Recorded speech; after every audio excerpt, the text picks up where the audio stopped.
Now let's look at some complex data types, sometimes called object data types. Let's start with binary object data types.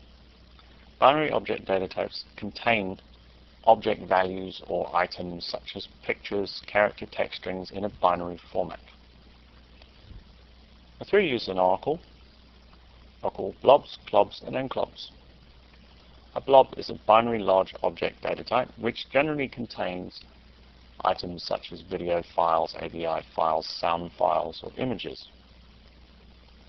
A clob object is a large text object such as a large document stored in a binary format. An enclob object obviously contains a national character set version of a clob object such as Chinese characters, etc., etc. Another type of complex data type I like to call reference data types, namely refs and B files.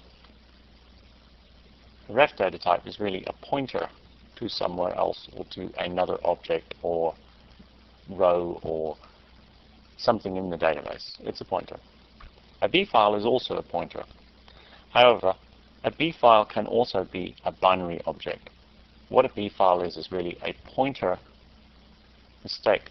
The best form of a B file object is a pointer to an object in the database or stored outside the database on disks such as an image.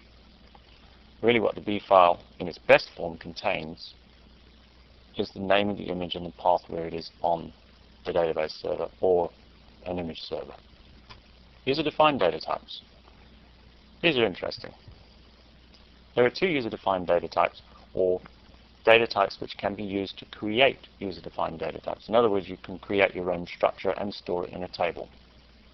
A nested table is basically a variable array, and a V-array is really a fixed length array. They can be used to create structures or nests of structures. There are some other advanced data types. An XML data type can be used to store an XML document or object. Spatial data type is used to store geometric type data for use in GPS systems. Media type is used to store media, multimedia. And any data type is really a generic data type for storing anything. There are some other data types which are complex data types used to store object or binary values, which will probably in the near future be deprecated from use in Oracle. The long data type, the raw data type, and the long raw. A long data type is basically a very long value. A raw value is stored as a binary value. A long raw is a really big binary value. Let's recap. Here is a diagram showing all the simple data types, plus a description of each. Read through these just to memorize the various parameters and settings. Complex data types. The same. Read through these complex data types, check the descriptions, understand and memorize exactly what they do and what they're for.